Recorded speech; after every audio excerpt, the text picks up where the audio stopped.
This Pacific Office Automation 147 Betting Picks edition of the NASCAR Gambling Podcast here on the Sports Gambling Podcast Network is brought to you by Underdog Fantasy. You can win up to 100 times your entry with the Underdog Fantasy Pick'em. Sign up with our promo code RACESGPN to claim your special pick and first-time deposit offer up to $250 in bonus cash. UnderdogFantasy.com promo code RACESGPN. We're also brought to you by the Mega Memorial Merch Sale. 15% off of everything in the SGPN merch store with the promo code SGPN May. Act now as the offer and sale ends on Friday. Driver, start your engine!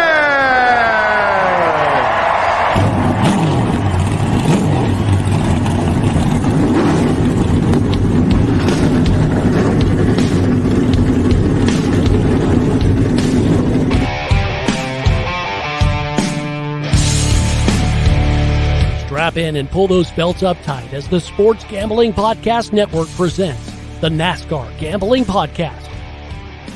I'll wreck my mom to win a championship. I'll wreck your mom to win a championship.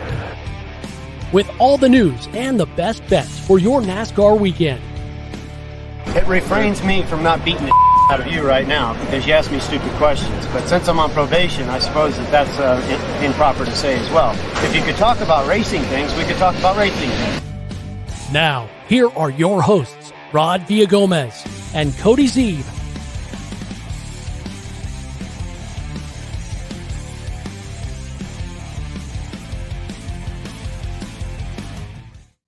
SVG, SVG, SVG. Oh shit, we're all live. Oh my God, you already started the chant early, boy. I can't even. We haven't even cracked the mic open yet, and Cody's already showing his true colors. I'd like to think that my mom could wreck Tony Stewart and just single-handedly save Stuart Haas and bring it out of the mothballs. But it's the NASCAR Gambling Podcast here on the Sports Gambling Podcast Network. He's Cody Zeeb. I'm Rod Villagomez, and as the intro may have alluded to, we're going road racing for the Xfinity Series. Portland is the destination. SVG looking to become the road course king of Xfinity and take it from his teammate, AJ Allmendinger. We'll see if that happens. We'll talk about all of that and much, much more, as we always do on the course of this episode. But, Cody, this is one of those rare instances in which the one series has escaped the other two, and we'll be doing a completely different discipline, which we talked about in the Cup Series, right? We talked about, we love this. We love when there's a couple different disciplines to talk about in a week.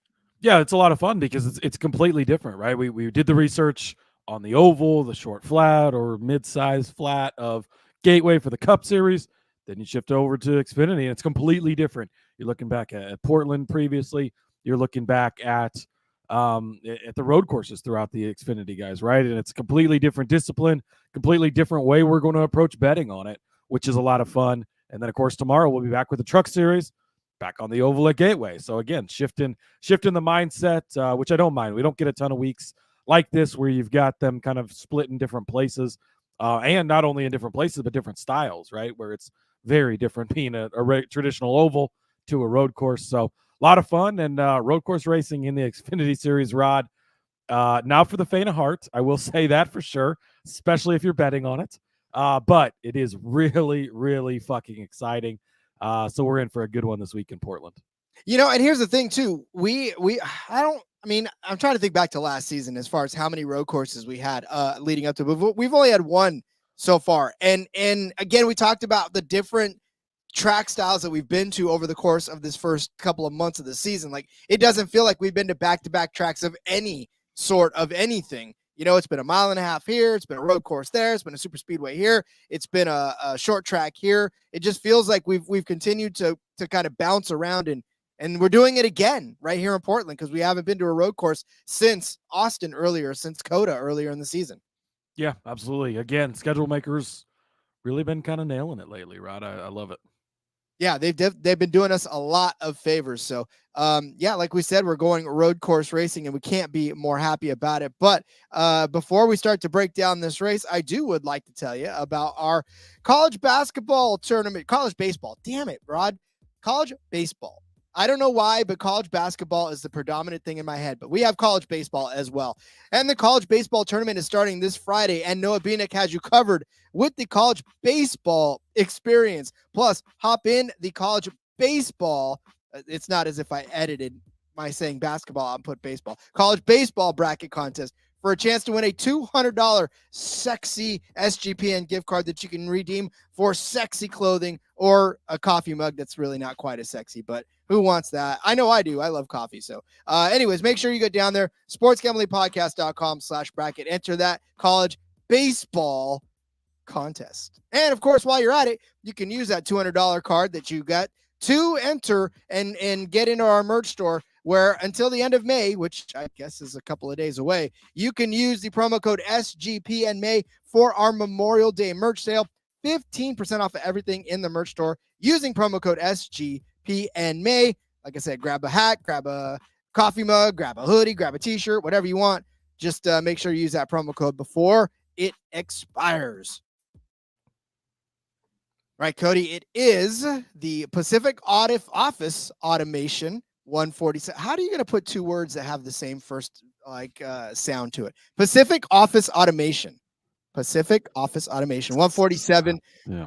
From the Portland International Raceway in Portland, Oregon. We're set for 75 laps around this 1.967 mile road course. This is actually a considerably shorter road course than a lot of the ones we go on. Obviously, we know Coda is like a full 5 kilometers. Oh, sorry, about three miles. And you know, some of these other ones that are quite longer. This is a relatively short road course, Cody. Yeah, it is a shorter one. Shout out to Pacific Office Automation, by the way, Rod. Their office workflow specialists. They'll get you covered for your printers, office equipment, and technology solutions, all up in the upper. Well, they're all over the place. The West Coast down to Texas. So there you go. You just had to plug the sponsors, didn't you? They're not. Hey, again, you have like a different kind of name like that. It intrigues me, makes me want to look into it. Now I know if I ever have an office or a business on the West Coast, I can reach out to them. You're going to move out here? Probably not. But if I do, I know where to go, Rod. For all of your office automation needs, go to Pacific Office Automation. For when we build a legit NASCAR Gambling Podcast studio out there on the West Coast. God, HQ. We'll use them. HQ will be out here in the beautiful. Yeah. Oh, by the way, I buried the lead. We are doing a double. So this is the second episode of the day. We actually made the start of both races too. Look at that. Oh, yeah. I didn't have to fly in a helicopter this time or anything. Well, we did that with the F1 and the NASCAR, but This is actually a double NASCAR day because, like I said, we needed to get back on track. So we talked Cup earlier, talk Xfinity now. We'll talk trucks tomorrow and DFS on Friday to wrap it all up. But yeah, buddy, I'm pretty excited about this one for sure. Anything that we need to bring in? How about the entry list there, Cody? Yeah, I mean, we kind of touched on all the news earlier since we just recorded Cup a few hours ago. Still no news on like a Larson waiver or anything like that. I would expect we'll probably hear that tomorrow. But there is 39 entries for 38 spots, Rod. Somebody's going to haul their car all the way out to Portland and fail to make the race. That's going to be a little rough for them. So, by the way, never mind. Never mind. That's we're going completely off the rails here. 39 spots for 38. 39 entries for 38 spots, Rod. Notable entries in the 07 car is going to be Logan Bearden in the SS Green Light entry. You got in the number 6 car, you got Patrick Gallagher. Josh Bilicki is actually going to be in the Joe Gibbs Racing number 19 car. Ryan Truex is going to be in the 20 car for Gibbs. Ed Jones in the 24 car for Sam Hunt Racing. Definitely a different name there. Sage Karam as well, kind of a road course expert or specialist, I guess you could say, in the 26 car for them as well. In the 32 car, you've got Austin Green for Jordan Anderson Racing. I believe he's the son of David Green, former racer, and now I think he's kind of higher up at NASCAR as well. He actually did really well at COTA, I think, a few weeks ago. Some guy named Frankie Muniz, Rod, you might better know him as Malcolm in the Middle. He's going to be back in the 35 car for Joey Gase Racing. And Preston Pardis is going to be making a start in the 36 car for DGM. I feel like we've seen him before in the 88, the additional JRM car, but not this time for him, as he's going to be over in the 36 car. So, yeah, a little bit of a different kind of look to the field, right? No Cup guys, being that the Cup Series is in St. Louis / Madison, Illinois. AJ Allmendinger a couple of seasons ago did both, where he flew back and forth. That was kind of a little bit of a disaster as well. So nobody's doing that this week. It's kind of just your regular guys with some of these road course specialists sprinkled in here. Yeah, and a lot of these guys are almost, they're not really guaranteed, but I mean, only one's going home. I guess if you were to place a bet on not to qualify for this race, Cody, who do you think that would be? Yeah, I'm gonna say, well, so like the 14 car for SS Greenlight is entered in this. It doesn't even have a driver, TBA. So honestly, that car might just withdraw based on the fact that there's too many here if they don't even have a driver yet. The 92 doesn't look like it has a driver yet. But I think that's a pretty regular car. Like I think that comes to most races. So I don't know. Yeah, kind of a tough one here, Rod. I don't know. I mean, I wouldn't be surprised to see it be like Ed Jones or someone like that, maybe more so. But could be one of your more regular bottom feeders as well, for sure. Very, very true. JB here saying, I'm here, better late than never. Yes, sir. Better late than never, my friend. Welcome to the show. We're going to have a good time talking Xfinity with you. So let's start setting up some bets. I'm kind of antsy to get to this because I had some fun researching and having a good time getting into this. Yeah, I found a lot of good stuff I really liked this week, Rod. At first kind of looking at it, I was like, where are we going to get here? And then like, as I started to get into it, I'm like, some really good angles and some really good numbers on some stuff. So had to kind of dig for some of it, but really, really happy with what I found and excited to place these bets. Yeah, again, not too much in the offering department for them, but what they did give us was okay. We found what we loved about it, and we kind of rolled with it. As long as you don't want the colleague guys minus 6,000 for a top three.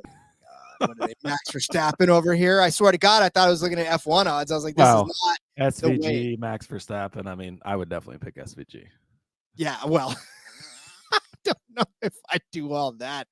Maybe they'll give that to us on Underdog Fantasy. The NBA playoffs are here. Our sponsor, Underdog Fantasy, wants to make it a lot more interesting because let's face it, Underdog Fantasy, easiest place to play fantasy sports. Yes, it is. You know that. I know that. The world knows that, but you need to let all your other friends know that. Playing Pick'em is as simple as selecting higher or lower on player stats like points, rebounds, assists, and so much more. And of course, we know in the world of racing, higher than or lower than the projecting finishing position of the drivers. You can make your entry in all of basketball or mix and match across your other favorite sports. You can win up to 100 times your money. Plus, it's a ton of fun. Underdog's available all over the map, and new customers are going to get a pick'em special in the lobby when you sign up. Underdog's also going to be running a ton of different promos like bonus cash, airdrops, specials, giveaways, and more throughout the NBA playoffs. So make sure to follow at Underdog Picks on Twitter to keep an eye out. Underdog is available in 30-plus states, including California, Texas, and the great country of Canada. They also just launched Champions, their player versus player format in Florida. You sign up today with our promo code RACESGPN. You're going to claim that special pick and the first-time deposit offer up to $250 in bonus cash. Get in there now. UnderdogFantasy.com. Promo code RACESGPN. Let's delay no further, Cody. Let us start setting the betting cards for this Pacific Office Automation 147 road course in Portland. Road course style ride. I'm going to kick it off. Sam Mayer over Sheldon Creed. -110. I can't even believe they're offering this, Rod. Okay, so looking back at last season, I'm not counting Chicago street course, especially for Xfinity. First of all, street course is different than a road course. In the Xfinity race, you thought the Coke 600 was short, Rod. They ran 5 laps at Chicago, and Xfinity called the race, and that was the end of the day. So not looking at that. Throwing that race out, there was 6 road courses last season, and we've had 1 this season, of course, with COTA. Rod, how many times in those 7 road course races, the last 7 road course races we've had, do you think that Sheldon Creed has finished better than Sam Mayer? I will tell you, by the way, he does have a second place finish in there. So how many times do you think he's finished better than Sam Mayer? Sheldon Creed has finished better than Sam Mayer. I'm going to go with a very low number, like 1. 0 is actually the correct I was going to answer. say 0. Even when he finished second, Rod, he did not beat Sam Mayer. I don't even know why these two drivers are matched up. You go back to COTA earlier this season, 9th for Mayer, 32nd for Creed. Portland last year, Sam Mayer finishes in 3rd, Creed 7th. Now, some of these are fairly close, right? 7th for Creed, not a bad day. You go back to the Roval at Charlotte, 1st place for Mayer, 10th for Sheldon Creed. Indianapolis road course, 2nd place for Mayer, 8th place for Sheldon Creed. Watkins Glen, here it is, 2nd place for Sheldon Creed. Surely he beat Sam Mayer. He didn't, Raj. Sam Mayer won that race. Go back to Road America last season. 2nd place for Sam Mayer, 26th place for Sheldon Creed. COTA last season, 7th for Mayer, 9th for Creed. 7 for 7, Sam Mayer is over Sheldon Creed. And then, Rod, on top of that, let's look at what have you done for me lately. Sheldon Creed sucks, and Sam Mayer doesn't. That's the end of my handicap there. I mean, right, so Sam Mayer started the season, things were rough, but they've figured things out. They've fixed things. He's been on a hot streak lately, cashing bets for us left and right. I think he's going to continue to do that this weekend. He's going to be a guy I'm going to continue to talk about as we move forward today.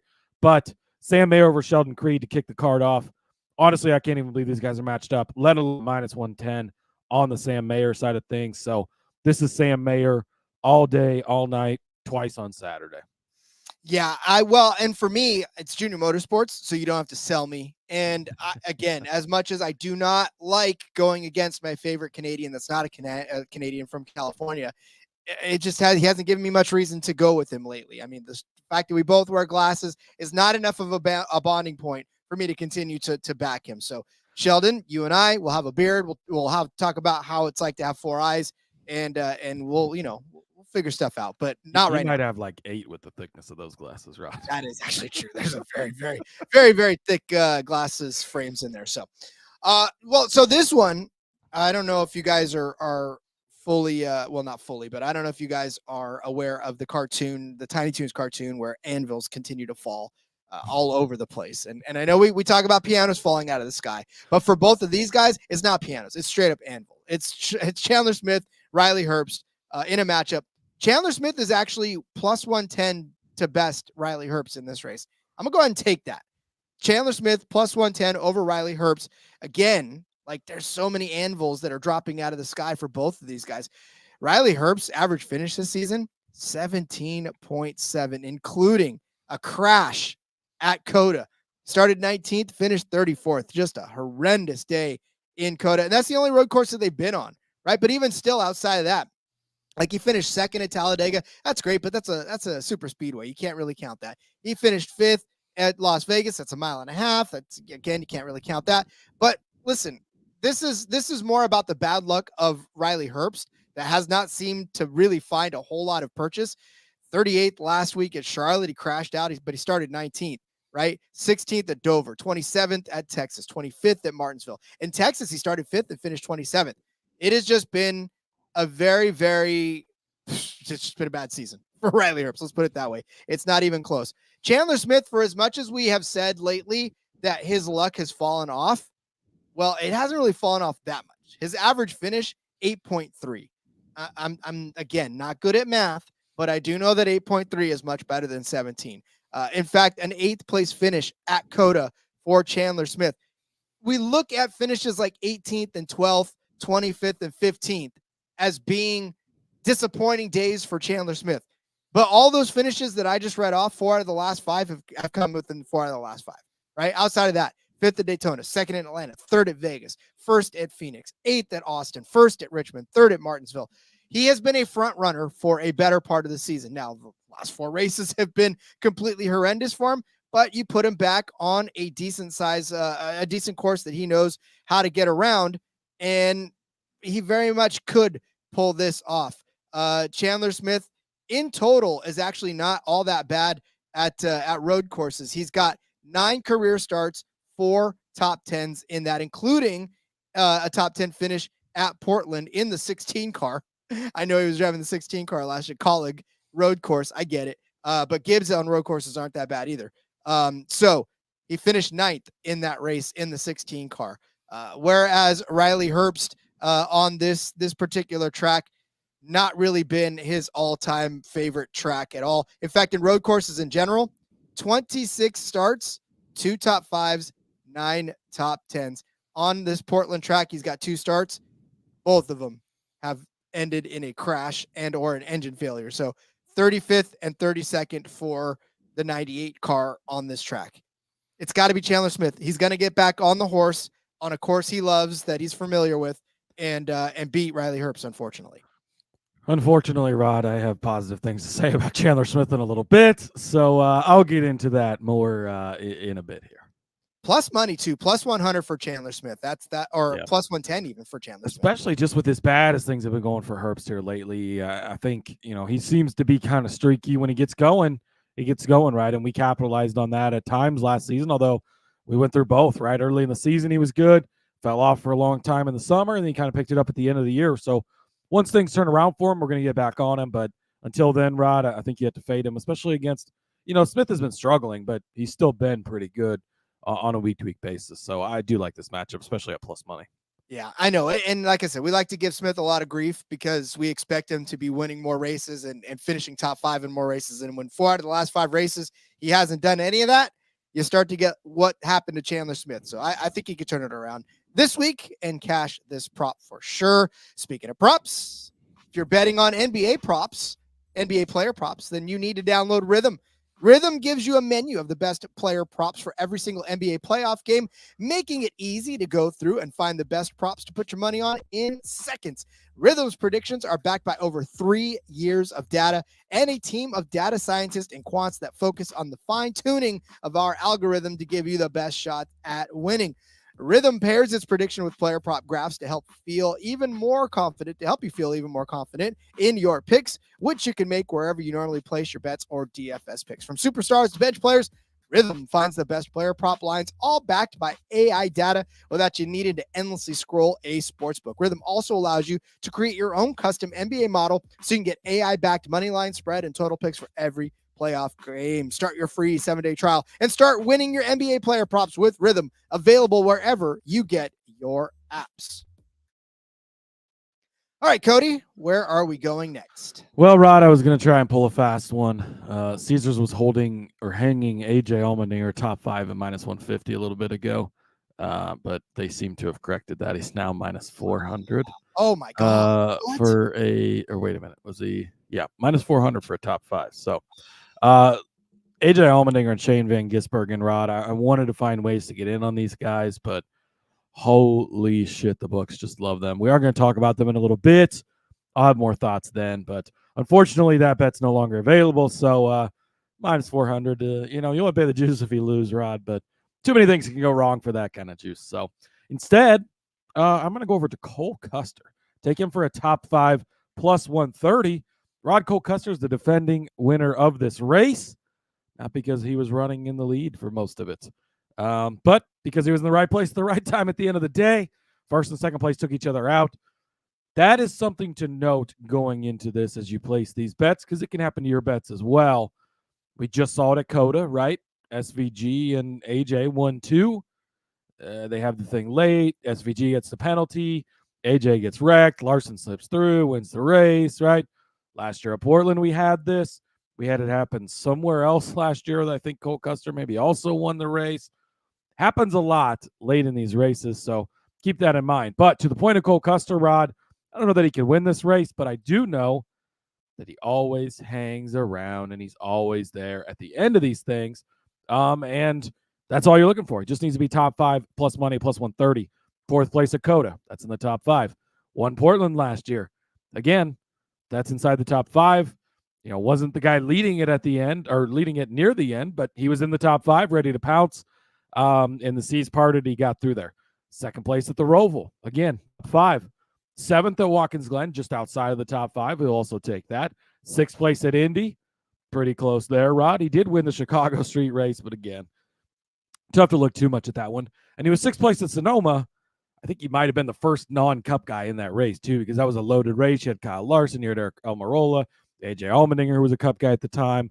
All these guys inside the top 5 there. Cole Custer sitting right outside of them. So Custer, a guy you don't necessarily think of when you come to road courses because he's not flashy. He's not going to go out and lead a majority of this race and just pace the field, but he's going to be sitting there. It's almost Austin Hill-like on ovals, right, where Austin Hill just kind of sits there and hangs out and pounces at the end. There he is in the top 5. That's how Cole Custer is. You're probably not going to hear much from him throughout the day. Going to be there at the end when it matters. That's what you're looking for. Again, potentially maybe racing for a job next season. We know Stuart Haas is closing shop, going away. A lot of rumors he's maybe going to get that 34 drive, but if that deal's not done, let's beef it up and kind of show how good we are at road courses. 34 car in the Cup Series, capable of winning on road courses, as we know. So maybe it would show that he's a good fit. So give me Cole Custer, top 5 plus 130. Yeah, I was building the card out, and I was like, I got to get Custer top 5. And then I looked in the block, and sure enough, Custer top 5 was in your block. So unfortunately, I was unable to get in on that one, but officially to declare it. But I will say that I completely back you on it because I made him the cover boy before you even put him, before I realized that you had him as a top 5 card, just like I was going to suggest. So Cole Custer in there, and yeah, I definitely back you on that. Somebody told me last week, stop with the Justin Allgaier. But I can't. I can't stop with the Justin Allgaier, right? And this is it. This is the last thing I'll say about Justin Allgaier today, and we'll leave it alone. But you got to put him as a top 5 car, especially at plus money, plus 125 for Justin Allgaier to be a top 5 car.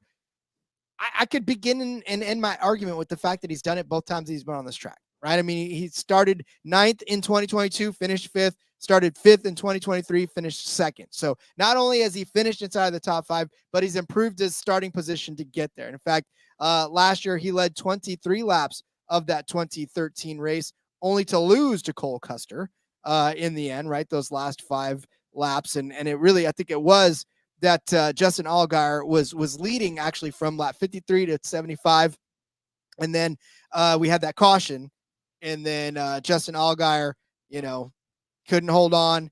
Cole Custer took the lead, led the last couple of laps, and that's all she wrote. So unfortunately, Justin Allgaier was in line to win this race, I think, and did not win. Piano fell out of the sky. He got the piano, not the anvil. That's Chandler and Riley for this. But yeah, definitely the piano got him. He didn't win, but he did finish 2nd still, right? So even in a race where he had to suffer a late caution, he was able to finish 2nd. And then, of course, like I said, the 5th place finish before that. But look, for Justin Allgaier, when you look at his complete and total history of road courses, 54 road course starts in the Xfinity Series, 3 wins, 18 top 5s, 32 top 10s. The dude runs around the front on road courses. He is actually a really good road course racer to the point where you don't necessarily think it, but he is. So I give him a top 5 finish for sure, especially at plus 125 here. Yeah, he is like kind of one of those sneaky guys where you expect him to be good on a week-to-week basis. You get to the road course, you're like, oh, he's not really a road course guy, but he kind of is a road course guy, Rod. So don't mind it. Yeah, again, he gets in his own way sometimes. Things seem to happen to him, but if he can get it done, he definitely is capable of it, being a good road course racer. Rod found a group over on Caesars. Really, I don't understand this group. It doesn't make a lot of sense to me. One thing is just not like the other things. So I'm going to take our guy, Parker Kligerman, to win Group B, plus 220 over on Caesars, Rod. He's matched up against Sammy Smith, Ryan Truex, and Josh Bilicki. So, he is matched up against a JRM car and 2 JGR cars. That's a little bit like, well, okay. But, Rod, let's take a look at these guys that Kligerman's matched up against. Ryan Truex, the last time he started a road course race in the Xfinity Series, 2018. I know he's usually good in this JGR car. I know that he finished 5th in that road course, Rod, but 2018. It is 2024, if you were not aware. That's a long time. He's not in this car a ton. Road course racing's a little different now than it used to be. There's a lot more beating and banging. I don't know that I trust that Ryan Truex is ready. Sammy Smith, Rod, let's take a look at him. Well, he finished 4th place at COTA last year. He's a good road course racer, right? Well, 28th at Indy, 18th at Watkins Glen, 11th at the Roval, 36th at Portland, 36th at COTA this season. Yeah, he had that one good one in there, right? And he did okay in some of the JGR equipment before that, but overall, it's been pretty inconsistent from Sammy Smith on the road courses. Josh Bilicki, he's getting in a JGR car. This must be good, right, Rod? Josh Bilicki's good on road courses.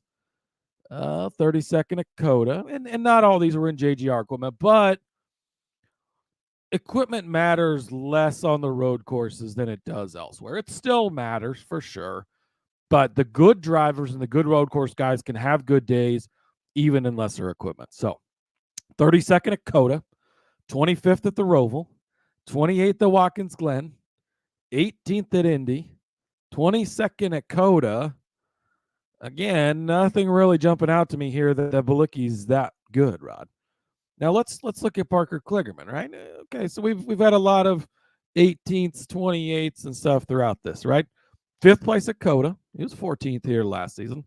6th at the Roval, 3rd at Watkins Glen, 7th at Indianapolis Road Course, 2nd at Road America, 5th place at Sonoma. One of these things is not like the other. Parker Kligerman is really fucking good at road courses. He continues to show up. This is one of his best chances to get a win, one of his best chances to be there at the end and score the points and have this. Truex hasn't done it since 2018. Sammy Smith's results are not that good. Josh Bilicki, Rod, I know he's going to be in a JGR car, but it's still Josh Bilicki. Even on the ovals, when you're thinking, all right, here he goes. He's getting into this JGR car. It should be fast. I've never seen somebody make a fast car look slower than Josh Bilicki does, Rod. He pays for these rides. Props to him. Good for him. If I had the money, I'd fucking pay for the ride too. So shout out to Josh Bilicki for that. But he's not any good. So Parker Kligerman, win Group B plus 220 over Sammy Smith, Ryan Truex, Josh Bilicki. One of these things, clearly not like the others. I think Parker Kligerman has a huge advantage in this group, Rod. Only way I see him losing this is if he gets spun out or gets wrecked at the end of this and is kind of on the bad end of that. Otherwise, I think throughout the day, he's going to be well ahead of these other guys. And so I agree with you insofar as Parker Kligerman's been good, and I think he probably could win this group, but I also think you might be underestimating Ryan Truex just a little bit. Yes, he's in the he hasn't done this since 2018, but the last time he did it, he got a 5th place finish at Road America, or at Mid-Ohio rather, where he started 5th. Now, of course, he was in the 11 Collin car, who was the car that he who shall not be named be there. But listen, that's all fine and well. But what I'll really kind of point to is that he is a good enough driver to make this 20 car continue to be good this season. He is a talented enough driver to continue the trend of what these guys in the 20 car have done. And you look at what the 20 car did in COTA earlier this season with just John Hunter Nemechek in it. Started 20th, finished 3rd, right? I mean, that's kind of where I'm heading with as well. I think he's a comparable driver right now to John Hunter Nemechek in that 20 car, because we know that Ryan Truex has already won a race, for this team as well. So this is not out of the realm of possibility for him to be able to run a good race. I know he's not the world's most accomplished road course racer. I get that, but he's also a talented enough and veteran enough driver to be able to keep the equipment and keep the bumpers on the equipment. I mean, you look at the finishes that he's had so far this season, right? 21st at Daytona, that's a super speedway. 34th at Talladega, 21st at Daytona, 34th at Talladega, both road or super speedways, throw those out. 9th in Atlanta, super speedway, we'll throw it out still too. But 7th at Texas, he won at Dover. Like, this guy is good enough to drive this car well enough to finish inside of the top 5 if he can just kind of get the rhythm going for himself. And to me, the number is really where this is at. The 20 car should not be a plus 375, no matter who's driving it, right? I mean, like I said before, we've seen this car continually inside of the top 10, let alone the top 5. You got to look at the finishes. Vegas, John Hunter Nemechek won, right? Third in Austin, like I said, for John Hunter. Second at Richmond for Eric Almirola. Eric Almirola won at Martinsville. Seventh for Truex at Texas. And then a win at Dover for Texas. Eric Almirola, fifth place at Darlington. Ty Gibbs, ninth place after starting on the pole and leading 27 laps at Charlotte. Are they road courses? No. But again, talented drivers getting into the 20 car can turn in good finishes no matter who they are or where they're at. So to me, I think that trend continues with Ryan Truex, who's not a stranger to this series, not a stranger to these other drivers, not a stranger to road courses, even though it's been a while. But I don't think you forget how to race a road course and be good. So give me Ryan Truex plus 375 for a top 5 finish. I like the argument, Rod. I still like Kligerman over him in the group, but I think that taking him as a top 5 at almost 4-1, you're getting good odds for what we know is a good driver, right? Ryan Truex is a good driver, and he's in great equipment. Again, it's been a while since he's been on a road course, but he performed well last time he was on one. So I think that the risk there, it is the unknown, I guess, that, is he still going to have it from 6 years ago on these road courses? And maybe he does, and maybe it's just fine. I think at 4-1, that's a good bet. And you can still take Kligerman over him, and you may even be able to hit both of these if Kligerman performs a little better. So I do like it. All right, Rod, I am going to jump over to the top Toyota market. Again, this is like a large group. You've only got 6 Toyotas in the field, so it's a large group here. So we're going to look at the Toyota group. I'm going to start at the bottom. You got Ed Jones at 40-1. Rod, he did make one Truck Series start. Ed Jones did, and he finished dead last. So I think that maybe kind of tells you everything you need to know. He's an IMSA driver, former Indy Lights champion. He was in Formula 3, kind of bounced around. He's 29-year-old British guy from Dubai. Again, he's been a lot of places. He ran IndyCar for 63 races. Okay, but not that impressed. I'm throwing Ed Jones out, not concerned about him. Sage Karam is up here plus 50. Rod, I know JDK was trying to advocate for him in the Discord, but you can't trust these Sam Hunt cars lately. Like, they seem to break every race. You get John Hunter Nemechek in there, you're excited, and like 5 laps into the race, boom, he's out. It's like, come on, what are we doing here? So not worried about Sage Karam. So now you're down to 4 guys. You got Sheldon Creed at minus 140. First of all, that's stupid as fuck. We already covered Sheldon Creed and how he's been good, right? He's been okay on the road courses, but he's not been like overly excellent. He's got a second place finish, so he's capable of doing that. But then he's also got 32nd earlier this season and 26th and 10th. Like, not great run. Definitely not worth 140. Josh Bilicki, Rod, plus 275 is the second favorite in this group. Josh Bilicki. I know he's in a JGR car, Rod, but let's not overthink this, okay? Not worried about Josh Bilicki. Ryan Truex, again, we just kind of had the argument on this. He's plus 400. But the guy that I'm targeting, plus 850, Chandler Smith. I know I said that I was done betting on Chandler Smith, Rod, but here we are again. Maybe I have a problem. I don't know. But I think that the fact that you're getting Chandler Smith to be the top finishing Toyota, and again, only 6 Toyotas in this field. The top finishing Toyota could be 25th place in this race. Like, in all honesty, because it's not a super road course talented group, and it's not overly. But Chandler Smith at 8-1, Rod, 8th place at Coda. That's a pretty damn good run there. 9th place at Portland last season. Not bad. This could easily be the top finishing Toyota. 12th at the Roval. Again, not bad. 8th place at Watkins Glen. 14th at Sonoma. 12th at Coda last season. All I'm seeing here is consistency, Rod. He's consistently finishing 8th to 14th place. Exactly what I'm looking for somebody that's 8-1 to be the best finishing Toyota. SVG's not in a Toyota. AJ Allmendinger's not in a Toyota. Justin Allgaier's not in a Toyota. Cole Custer's not in a Toyota. Parker Kligerman's not in a Toyota. All these guys that we've talked about so far aren't in Toyotas. There's not really any like outstanding road course racers in Toyotas. I don't think that Chandler Smith is an outstanding road course racer, but I think he's a good driver. I think that he can get you a consistent finish. I don't think he has to light the world on fire to be the top finishing Toyota at plus 850. So again, you look at this like a big group. There's 6 drivers in it. I'm not too worried about Ed Jones. I'm not too worried about Sage Karam. I'm not too worried about Josh Bilicki. Now you're down to just Sheldon Creed, Ryan Truex, and Chandler Smith. Again, I'm probably most concerned about Truex, and maybe Creed has a good day, but we know how that goes, right? I tried betting on him at 35-1 last week, Rod. He finished dead last. So, you never know what you're getting with Sheldon Creed. I'll take the risk at plus 850 that Chandler Smith just has an okay day and cashes this bet for you as the top Toyota plus 850. Well, again, I see Chandler Smith having a very decent enough day.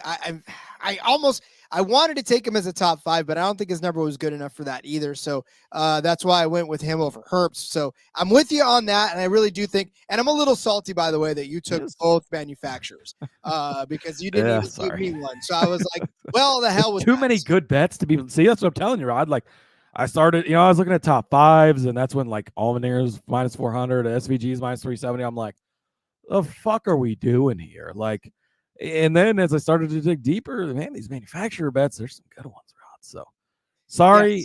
Yes, there were good ones. That's okay, because I found this one that I really enjoy, and I think this is a great one. You could say that you love this one, Rod. I absolutely love this one. And honestly, I wish that we would have gotten top 10s for the Xfinity, because I would have even loved it more. Yeah. Even at plus 350, if I would have gotten this at plus 350. But I will take Jesse Love as a top 5 because I can't take him as a top 10. I still think Jesse Love can get this done. And at 7-1, what an outstanding number for a guy who finished 6th at his first Xfinity Series road course race, racing with the likes of Kyle Larson and John Hunter Nemechek in that field as well. In fact, for Jesse Love, if you take those 2 guys out, that's a top 3 finish. Yeah. Our top 4 finish even for him. That's a 4th place finish if you take Kyle Larson and John Hunter Nemechek out. He finishes 4th to Austin Hill, Cole Custer, and Parker Kligerman. I mean, how much more can you say about Love that we haven't already said this season? Rookie season, average start of 7, average finish of 11. Now, of course, it's tough because he does fall back, but in 12 starts, 7 top 10 finishes, 3 top 5s, and of course, that big win at Talladega. But, that 6th place finish at Austin is telling, because it means that he can be good no matter where you throw him. A mile track in Phoenix, okay, I'll finish 2nd. A road course as expansive as Coda, no worries, I'll finish 6th. Short track at Richmond, I'll give you a 5th place finish. Another short track at Martinsville, 9th. Mile and a half at Texas, we'll start on the pole, we'll finish 9th, but that's still a respectable day for a rookie. Put me back out on a super speedway, I'm gonna win the damn thing, right? He's a good driver all the way around. He's had 2 bad weeks out of the last 3, but I think he's good enough to bounce back. And this is a much, much, much more different, like we talked about, discipline, road course racing than Charlotte was last week or Dover was the 2 weeks before. So I really do put trust in the fact that Jesse Love's going to have a good day. Like I said, I would have liked this better if I would have gotten a top 10 somewhere in the plus 350 range. But since I'm not getting it, I'm okay with taking Jesse Love, taking a chance on a top 5 for him at 7-1, because that number's monster. Yeah, I love this bet, Rod. I love it so much that I have more to say about how much I love Jesse Love in a little bit. So let's get to the chat real quick, let's too. get to the chat. Nick Fortune checking in. Good evening, Sexy Rod and Cody. You get a nickname, but I don't. I see how it is, Nick. Noted. 2 shows in a day. What a treat. What are we blowing our wad on tonight? Blowing our wad on Xfinity Series. Rod is continuing the drinking game. Hopefully he's switched over to the vodka or something in that massive jar over there. JDK, an old man at heart, has no idea how the live chat works on X, so he's back to the YouTube. We love you here on the YouTube, JDK. It's okay. That's yes, we do. Got to have somewhere for the old folks to go. It helps the algorithm more on YouTube when you chat anyway. So we love true. Yes. Better. All right, Cody, where are we going next? All right, Rod. This one is a little bit of a tougher pill to swallow, and you're going to need some luck to come in with this. But like I mentioned before, sometimes the best guys don't always get the good finish, right? We saw it at Coda. AJ at SVG running away with everything, but they don't get the finishes. Kyle Larson sneaks through there, gets it done. We saw it last year at Portland. It happens enough, Rod, that you have to bet around it. I'm going to go to the top Chevrolet market. Now, I just made road course, guys. It's very much the opposite over here in the Chevy land. But you're going to need help on this. I'm going to say this. You're going to need mistakes from guys. You're going to need equipment failures. You're going to need wrecks. But all of those things happen, Rod. Pianos might even fall out of the sky. Who knows what it'll take? So I'm going to the Chevy market. You've got SVG at the top. You got AJ Allmendinger at the top. They're both plus 165. Look, these two guys should be the class of the field throughout the day. It should be the colleague show. It should be SVG. It should be AJ. They should run away with it, probably lead every single lap, and finish first and second in this race, Rod. If that happens, I will be 0-bit surprised, and I sort of expect that to be the case. But they should have done that at COTA, and they did do it at COTA, Rod. But yet they didn't finish first and second place. That's why you take these other bets. So maybe something happens to these two guys, okay? Next up on the list, you got Justin Allgaier. Well, nothing bad ever happens to Justin. Wait a minute. Bad stuff happens to him all the time, right? Well, now you're at 9-1 at Sam Mayer. Yes, please sign me up. I'll take some Sam Mayer. Let's go to the next guy, Rod. Austin Hill, 12-1. Yes, please. Also sign me up on there. Let's go past that. Sammy Smith at 20-1. We just noted he's not been very good on road courses outside of one good finish. Parker Kligerman, I'm covered on him a lot of other ways. Then it gets pretty long odds. Jesse Love, again, we're going to be covered on him for the top 5, a couple other ways. Brandon Jones is 70-1. After that, it's 175-1 for Preston Pardus and further on down. So, again, 2, 4, 6, 7, 8, 9 guys, if you want to go all the way to 70-1, that they're thinking have a shot at this. But really, it's kind of a group of 5, 6, maybe 7 guys at the top of this, probably going to be going for top Chevy. Sam Mayer, Rod, not a slouch at road courses. Don't know if you haven't noticed, but won 2 of them last season. 9th at COTA earlier this season. 3rd at Portland last season. Won the Roval. 2nd at Indy. 1 at Watkins Glen.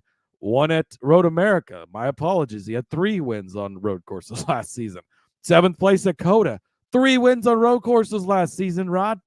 3 times he won. Sign me up for that. And then as far as Austin Hill goes, Austin Hill, just Mr. Consistency. He's the same way at road courses. 2nd place at COTA earlier this season already, Rod. Second best Chevy, obviously, because Kyle Larson won the race, but Kyle Larson's not in this race. 9th at the Roval's not a bad day. 14th at Watkins Glen's not a bad day. 4th place at Indy. 3rd place at Road America. Good, strong finishes. And 8th place at Sonoma even. Great finishes by Austin Hill as well. So you're going to need help on this, but the value is there for Sam Mayer at 9-1. Sam Mayer can straight up beat these guys. Honestly, I think he can hang with SVG. I think he can hang with AJ Allmendinger, and he could straight up beat them. Or gets a little bit of help. These guys fall out. How many times have we hit these bets when, Justin Allgaier is clearly the top Chevy, but boom, Chase Elliott hits it at 5-1 last week. Sam Mayer's the next best finishing Chevy, or one of the next best, at 10-1. It continues to show up week to week basis. You're going to need some help to do it, but you're getting good numbers on these two guys. So Sam Mayer, top Chevy, 9-1. Austin Hill, top Chevy, 12-1. And we see a late caution, something happens. He's running in the top 5. He's running in the top 3. 7 overtimes later. Yeah. These guys continue to wipe themselves out. Yep. Rain gets in the mix. It is Portland, the Pacific Northwest. I've heard it rains up there a lot, Rod. It could get messy quickly, and that's where these types of bets become super valuable. Yes, indeed. So I won't argue with you on that. Again, it's just you're covered, and it's crazy because I know you're going to get to the outright number later, but Mayer's number is eerily similar in a top Chevy as it is to an outright. So it's crazy to think that you get the same price. It's actually it is the same. I didn't even. Spoiler. I'm about to tell you to bet on Sam Mayer to win the race too, but it's the same fucking. And he doesn't have to win to get that. Yeah, and he doesn't have to win. So if you're going to pick one, just take the top Chevy, because obviously if he wins, and then that covers him if he finishes second to a Colt Custer or something else. I mean, Chevy to win this race, there's not odds, Rod, but it would probably be minus 4,000, because a good chance it's a Chevy guy. But again, it can happen, and Custer could sneak out a win. Herbst could sneak out a win. Chandler Smith, maybe Sheldon Creed finally. Okay, just kidding. Maybe not, but it's crazy. Let's not get ahead of ourselves there, but all right. So I'm going back to the winning car number bet, because first of all, lack of real options when Cody takes everything. And then second of all, because we've been hitting these lately, right? I am going to go with odd. All right. Well, I'm going to go with the winning car number odd. This is an even money. SVG. And he factors very heavily into that factor. But at plus 100, right? This is straight even money for the winning car number to be odd. And listen, Cody, you get the 1 in Sam Mayer, right? You get the 7 in Justin Allgaier. You get the 9 in Brandon Jones, which we haven't talked about. I don't think he's going to win this race. However, Brandon Jones may have turned a small corner.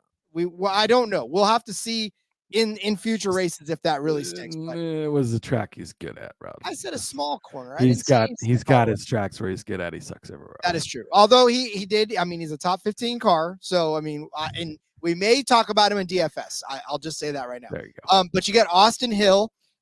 You get. I'm trying to look at the other guys that could possibly steal this. Of course, you get SVG, right? And that's really and Chandler Smith is the other one you get. But SVG is kind of the guy that is circled on this one. And it's probably why it's only plus 100 at this point, because the even winning car number on this one is minus 130.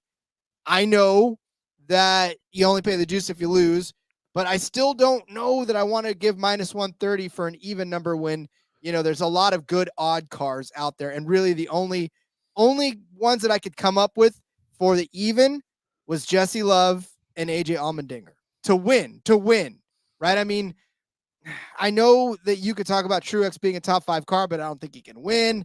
And then you just kind of scroll through some of these other ones, and it's like, nah.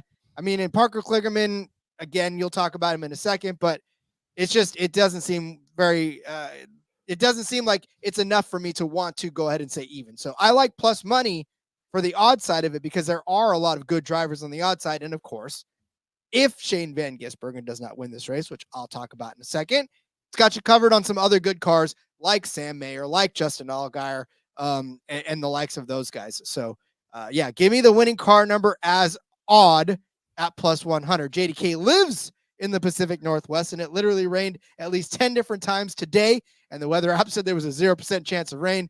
At this point, there should be the option to bet on rain delays or humid conditions. Yeah. So probably okay if it rains, as long as it doesn't get humid, because we can't deal with humidity, right? Cannot race in humidity. There's no way. Engines today are too sensitive to humidity. Cannot put them out through that nonsense. So don't even. Luckily, the good thing is, on the road courses, we do have the full rain package where they will race while it is actively raining. Not too hard. If it's, dangerous conditions, they won't. But if it's actively raining, they can race in it perfectly fine. They've got the wipers, and they've got the full rain tires for that. So we've at least figured that out, Rod. So it'll probably stay completely dry and rain in Illinois, and we won't get a race over there. So that's generally how Mother Nature treats NASCAR these days. That's very true. And in Portland, it's probably a no-brainer that it will treat it like that. So, all right, Cody, who's winning this race? Yes, Rod, Sam Mayer. Love him. 9-1. Are you kidding me again?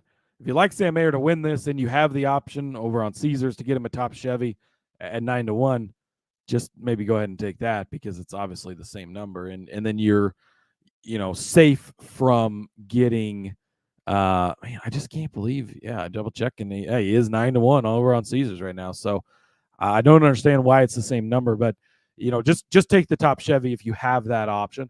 I know different people in different places don't have all the options. If you don't have it, you could take him to win this race because I like it. Sam Mayer won 3 road courses last season, Rod. Sam Mayer is a really good driver. We continue to forget. He just cashed more bets for us last week because we continue to forget that he's fucking good everywhere. Sam Mayer is getting borderline close to becoming that Justin Allgaier, that elite next driver, the next Noah Gragson. Like, he's kind of almost there. Won a shit ton of races last season. He got a win finally. He started the season bad, and that put a bad taste in everybody's mouth. But you got to adjust because they fixed it. He's been running up front nonstop. 9-1 for a guy with multiple road course wins last season. Again, maybe this is the AJ and SVG show, but then a colic brake rotor blows, or this happens or that happens and takes these guys out. Mayer is going to be there to pounce. And if there's somebody in this field that can beat those two guys head to head, Rod, I think it's Sam Mayer. 9-1 is too good to pass up on him. I like Parker Kligerman, 20-1. I think this is a good number. I talked about him earlier. Really good at road courses. This is kind of one of his best chances to get it done and punch his ticket to the playoffs, which he's definitely looking for. This might be a case of he's in third or fourth place as we get to the end of this. The leaders take each other out. The C's part, like we saw last year on this track with Cole Custer, like we saw on the road course earlier this season with Kyle Larson. He's there to pounce. But, Rod, he took Zane Smith head-to-head in a part-time track a couple of seasons ago, beating and banging in the last lap, beat Zane Smith to get the win. Who's an excellent road course racer over in the Truck Series. Parker Kligerman can get it done 20-1. I love it. Also, Rod, I love Jesse Love at 60-1. You got to have a long shot in there, Rod, because chaos can happen, as we've seen time and time again. Rod, I seem to have lost it. Jesse Love has made one career start over on road courses between both the Truck and Xfinity Series, Rod. We don't have a big sample size. One start, Coda earlier this season, 6th place. You're telling me he's good enough, and I know some things happen at the end. Some people wrecked. There was a disqualification or a penalty that put SVG back farther. But he was in the top 10 at the end of the race in his first career road course, and he's 60-1. When chaos can happen, he could be there, ready to pounce, going to need some help. But when we get 3, 4, 5 overtimes into this, and everybody's just wrecking each other and taking each other out, and Jesse Love slips through there and cashes a 60-1 for you, you're going to be happy. It's a long shot. It's appropriately priced. But for a guy who's been as impressive as Jesse Love has been, we know that these RCR cars are pretty good. We've seen that all season.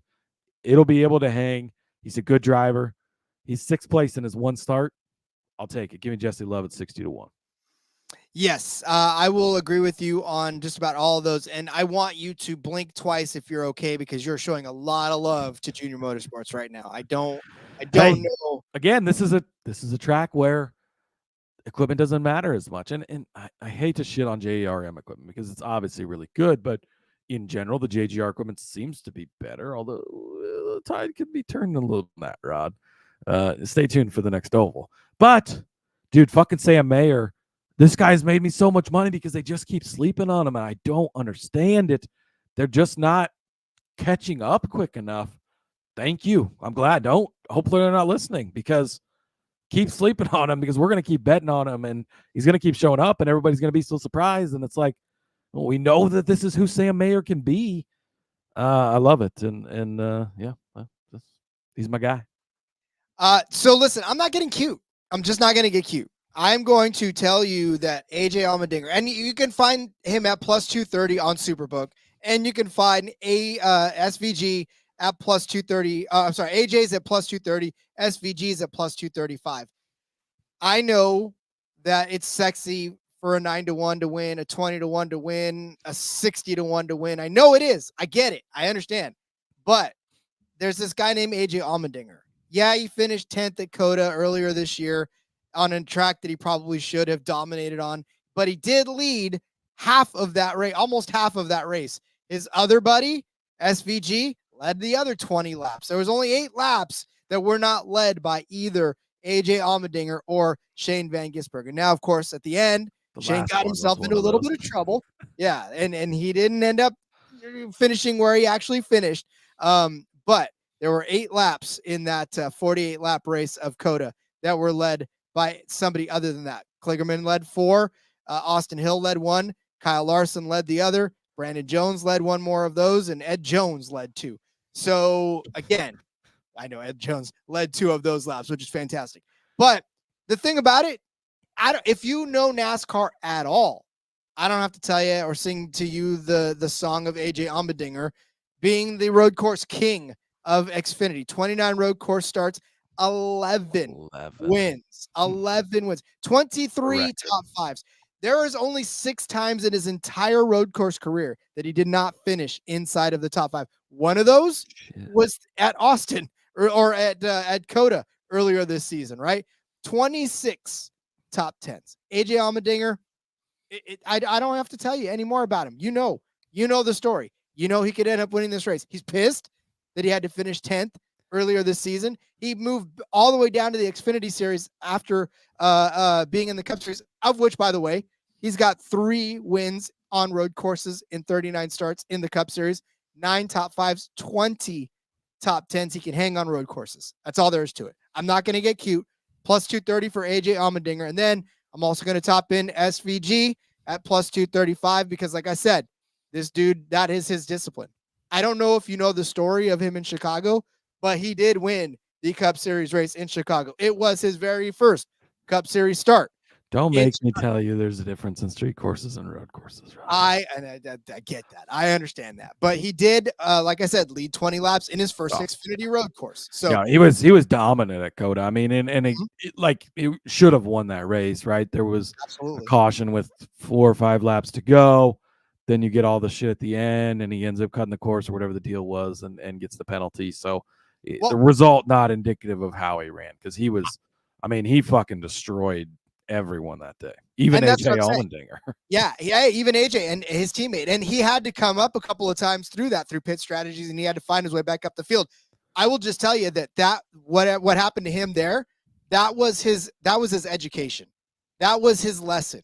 He knows now, and he's not going to make that same mistake twice. And I think he's going to come out and absolutely crush. So I think you put something on both of these guys and just kind of make it work for you, because one of them's going to end up winning. And at 2-1, almost 3-1, it's still decent value. It's not super sexy, but if you have any of the other long shots that we got on there and they hit, you won't even care. Yeah, I think you probably got to pick one. Maybe don't take both like Rod did here. But no, I mean, you can go into this and just bet on those 2 guys. That's not a bad strategy by any means. Or pick one and then go with. I mean, even mine, like none of them are short, right? It's 9-1, 20-1, 60-1. This should be the AJ Allmendinger SVG show. I was trying to find other ways to get in on him, Rod. That Caesars line was hanging there for a quick minute on AJ, but way long gone now. I mean, it should be these 2 guys chewing it. I wanted to bet on SVG, everyone. I just want to make sure that that's clear. Just not a good way to get in on him. I mean, the odds are just wow, and they should be, because these guys are going to both be good. AJ obviously is great. 11 road course wins in Xfinity, the record. His 3 in the Cup Series, by the way, Rod. One's in the 47 car for JTG, and 2 are in colleague equipment. I don't know if you've seen how they run in the Cup Series, but they suck. So, yeah, it's been very impressive, and he's really good at it. And obviously SVG has been super impressive as well. So wouldn't be surprised to see these 2 guys up there. I think there's a lot of things that can happen, a lot of circumstances that can go into things. But, again, they finished 1-2.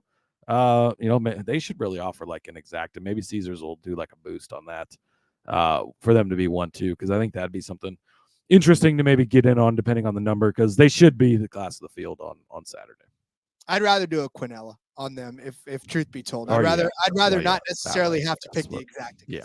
The exacta would be tougher because you got to pick the correct order. But yeah, a Quinella would be. So Caesars, if you're listening, maybe throw that out as one of your boosts. They generally offer that for the Cup Series later in the week, but I don't think I've ever seen it for Xfinity. So maybe make a special one just for us. Yeah. I mean, listen, you can't hang a minus 150 out there sharp. And you know what? The thing that sucks too is the only matchup that AJ Allmendinger is in is against SVG. Yeah. It's like, what's the number? Do you know what the number for? It's minus 110 on either end of that. Oh, so let's just pick one. Like if one was juiced up, I would say you just take that, because they should be close. But hold on. Superbook has Shane Van Gisbergen at plus 105, AJ at minus 125. Yeah. So that might must not have good moved. enough. I don't know. I mean, again, pick which one you like. Bet on them. It's so tough to just pick between the 2 of them. I don't know. Yeah, it's not going to matter when Sam Mayer beats them both. So that's how it is. Well, I mean, we'll have to see if that's how that goes. So, all right, get out your pen and paper. It is time to go over our bets for the Specific Office Automation 147. For those of you on YouTube following along with us, make sure you check out this cool graphic that is actually out of date already because stuff has changed over the course of the show. However, I will still go over it for you. Cody started you out with Sam Mayer over Sheldon Creed at minus 110. I said that Chandler Smith would finish better than Riley Herbst at plus 110. Cody gave you Cole Custer as a top 5. Remember, if you're seeing it on the screen, AJ Allmendinger top 5 number is no longer valid. That changed, of course, as we were doing the show. So take that out. So he just went with Cole Custer as a top 5 car at plus 130. I said AJ Allmendinger, Justin Allgaier, another A name, would be a top 5 car at plus 125. Cody gave you Parker Kligerman to win Group B at plus 220. I said Ryan Truex would be a top 5 car at plus 375. Cody said that Chandler Smith would be the top Toyota at plus 850. I said Jesse Love would be a top 5 car at 7-1. Cody gave you Sam Mayer as the top Chevy at 9-1. Hill Austin Type at 12-1 to be the top Chevy. I said the winning car number would be odd at plus 100. Cody gave you Sam Mayer at 9-1 to win this race. And then he took out, the Parker Kligerman is 20-1. So these numbers are old too as well. So I'm sorry if you're looking on the graphic. Mayer was 550 when it was in the sheet, and Kligerman was 16-1. But Cody found better numbers. So Mayer 9-1, Kligerman 20-1, and then he tossed in Jesse Love at 60-1 on Caesars to win this road course race in Portland. So, good card, Cody. I think we've got a lot of good ones on there. Yeah, feeling really good about this again. At first, I was kind of looking at some stuff. I'm like, meh. But then as dug into it, really found some good angles on stuff. I'm pretty excited about this. Xfinity road course racing, again, not for the faint of heart. If you have a heart condition, maybe you might want to skip this one and just look at the results. But it is going to be a really fun one. And, generally these ones turn out pretty good. So excited for it. Indeed. All right. Well, we'll bat the ball back over to Gateway tomorrow and talk about trucks and the truck race over there and give you some of our bets for the truck race. Now, of course, all this is going on Saturday. Trucks and Xfinity both on Saturday, Cup on Sunday. So you have plenty of time on Friday to get all that set, as you will for the DFS 2 on Saturday morning when we put that out. And or on Friday when we put that out. We'll actually have plenty of time for you. Caught up now, Rod. I swear to God, I forgot what day it was. But doubleheader is over. They're calling the relief pitcher because I'm already throwing curveballs way over people's heads. So, Cody, let's before they really get the hook out on me, let's let everybody go to fill out their cards and get us ready for trucks tomorrow. Let's get out of here, Rod. Follow me over on the X at @Husker_Zeeb. You can find all my stuff there. Tomorrow morning over on sportsgamblingpodcast.com, I will have out an underdog article for the Cup Series. 4 of my favorite plays in there. A guy that's pretty hard to predict on a week-to-week basis, Rod. He might have made the article, so you have to check out which way I'm leaning on him because I'm going to give it a shot with a prediction. And then a bunch of NFL stuff over there as well. Make sure you're checking all that out. And see you tomorrow for the Truck Series episode. Yes, indeed. Thanks for hanging with us for both episodes today. Hopefully you get them both in before the races start as well. And we're not overloading your feed, but of course we had to get caught up. So in the meantime, follow me on Twitter at RJ Villagomez. Link in the bio, everything I got going on, whether it's here, whether it's Sportsbook Review. And of course, check out the folks on In Between Media, Seth and Elliot, taking everything with you on the back road for this weekend's race. We'll see you tomorrow for trucks. Till then, let's go racing and let it ride. The darkness will be